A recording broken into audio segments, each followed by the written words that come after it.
Let's see what this sounds like.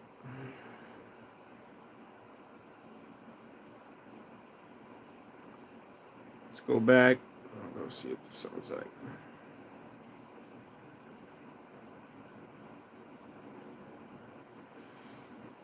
Can you hear me? Can you hear me? Can you hear me? Can you hear me? Oh yeah, sounds way better now. Can you hear me? Can you hear me? Oh yeah, sounds way better now.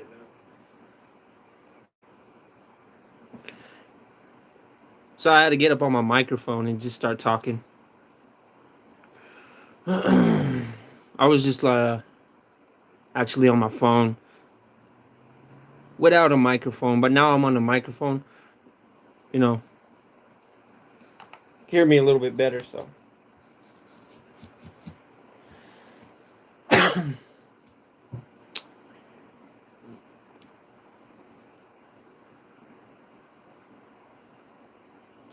lot of talk going on about this evolution, about religion. You know, I tend to think that religion kind of segregates individuals. Religion segregates individuals to where a lot of people don't want to go to church because they feel segregated. They feel like they're being judged upon. And isn't that the very existence upon the foundation that the church relies on? Is that only God can judge you? Excuse me. The foundation that they live on is a hypocrisy because they are the very people that judge, and it's not the way it's supposed to be. If Jesus was here, I'm pretty sure he wouldn't walk into any of these churches, these synagogues, because he would fully understand the severity of what's going on right now. And I'm not a religious person. I I grew up as a Catholic because my grandmother was a Catholic. My grandmother had done a lot of good deeds. My grandmother, throughout her whole life, she had raised 14 kids. One that she had adopted. And my grandmother and my grandfather had moved into the house that they had owned for 80 years, probably 100 years, in 1930. And when they got married, that's when they began the baby process. And that's when 1940, I believe, my uncle was born, my uncle Mel, which he's passed, and rest in peace. But my grandmother, as she was, she raised a big family, and we lived in a little town, and we lived in that house for a really long time. As I was born in the early 80s, I was raised by my grandmother. My mom, she was kind of, in and out, partying at that time.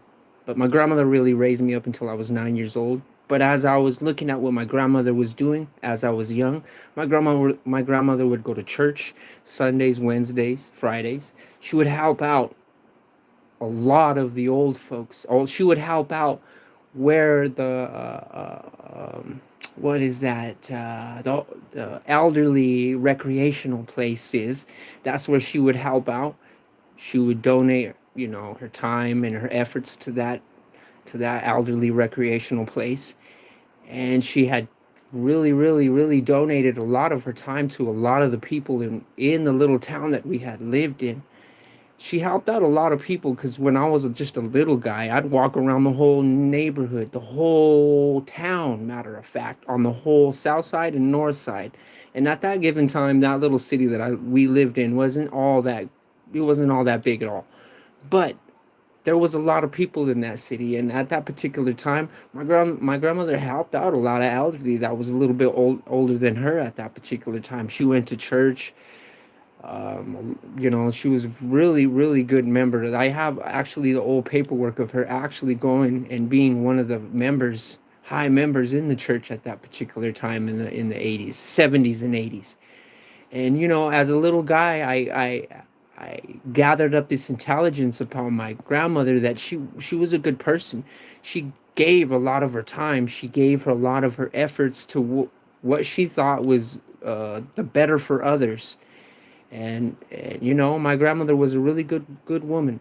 My grandfather, how he took care of it's so crazy because on a different spectrum, how he took care of all his daughters and sons at that particular time in those early days was he worked at the beet factory, which was the sugar plant. And what I recently found out when I was looking into our history, family history book, was he was a bootlegger.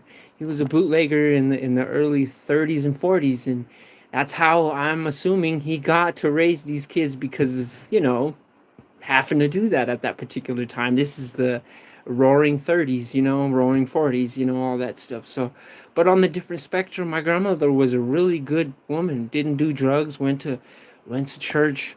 I didn't know my grandfather. He died before he was before I was born. But as I seen and how the church was, it's not the church isn't the same. And back then too, the church wasn't the same. I'm pretty sure even back then, even further back then, because look at what the priests have been caught doing. So how do we sit here and try to trust individuals that betrayed our trust in this stuff? Religion isn't really for everybody. So what I'm saying is basically, we have to just become together see eye to eye, because you know what, we are here on this side of America, Latin America, America, North America. We are, we do and have to live with each other as neighbors. So why not just at least have, like the common courtesy to just be okay how with the other one lives. If that other one lives different, so be it. The other one, you know, so be it. Oh, thank you very much. My grandmother was awesome. And now that I look back at it, when she died, let me get back to that too. When she passed away, it was really crazy because as a little guy, I was 8 years old at that particular time, and when I seen this happen, my grandmother had holes in her arteries, and she had um, um, a heart attack right in front of me. So I was a little guy when I was seeing this, and my mom was backing up out of the driveway, and my grandmother was walking on the sidewalk holding onto the fence, and she kept telling my mom, "Oh, I feel drunk, I feel drunk." And my grandmother used to like to play a lot. She used to have to be funny too. My mom was like, "Oh, stop playing, mom, stop playing." But then as my mom stopped, she got out and my grandmother had fell to the sidewalk, and I literally seen my grandmother almost die right in front of my eyes.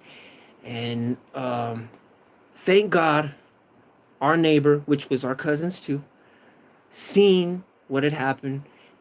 He ran like he like looked outside. Next thing you know, he's running across the yard, jumping the fence, literally like jumped the fence, went and revived my grandmother. So thank God for Philip reviving my grandmother. That was so awesome for that man. That was crazy. As a little guy, I was like 7 years old, I think, at that particular time.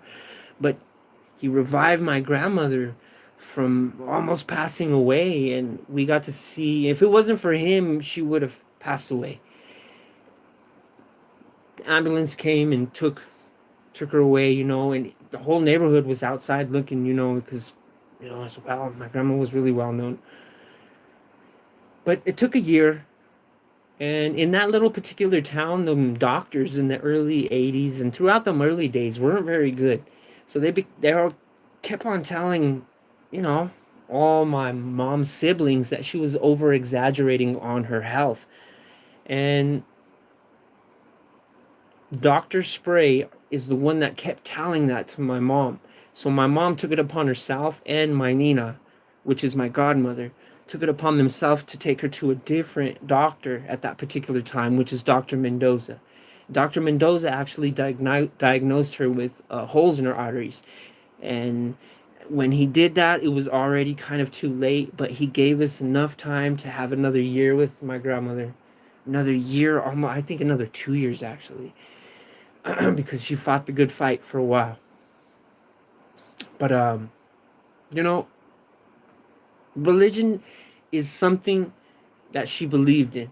and how she lived her life was amazing, because when she had passed away, the attendees that came to her funeral, this is a big church.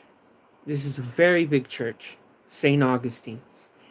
And I was just a little guy. And my uncle was filming. I wish I had it. We had it on VHS. But it was probably more than 2,000, 3,000 people that attended her funeral. There were people trying to line up, get on the guest, write their name on the guest list or whatever. My grandmother had impacted a lot of people in her life. And I think that's the most amazing thing that I could ever talk about. I have a lot of amazing things that I will talk about here in the future. But that's the first one that I want to talk about. I want to talk about how my grandmother was part of that church, that Catholic church, St. Augustine's, how she was a great member of society. She wasn't a hero. She didn't, like, how she saved people was helping them, walking to their house. She didn't have a car and drive. She walked to all these people's places. It was crazy to me. Now that I think about it, as I'm getting older, I'm gonna be 43 years old, and I walk everywhere. And my grandma was almost 7, she was 75 when she died, so 73 when she started having these problems. And it really amazes me that my grandmother was doing this at that age. And how she did this is amazing to me. And how I look at it is I try to be in the same spectrum as my grandmother. I can't live like Jesus, but I can live like how my grandmother lived. Even if I'm in a bad situation, I didn't just put myself, there wasn't just me being put there for no reason. It ain't a coincidence. Coincidences aren't just coincidences. You're put there for a reason. Regardless, like I said, if you believe it is Jesus, that's what you believe. If you believe it's karma, that's what you believe. If you believe it's spirituality, that's what you believe. But the goal is the same. This is what I'm trying to say. The goal is the same. You're trying to live a righteous life on a better path, no matter if it's a higher spirituality, no matter if you have seen yourself as an outer body experience and somebody tells you that you didn't experience that. You experienced that. Only you did. However you experienced that. And if it made you feel different, if somebody made you feel different because you look at them and you took it the good that they did and you try to do the best that you can to replicate that, or you could take the bad of what somebody else has done, and they have done all bad their life, and the only thing that you could do is know that you don't want to make them same mistakes. So by making the right mistake is choosing not to make the same mistake. So that's kind of how I feel about that, and I just wanted to get that out there with my grandmother. My grandmother was a good lady, very good lady, and that's just the story I had to share. So, kind of had to do that again and redo a retake, and that's my retake, and I'm out.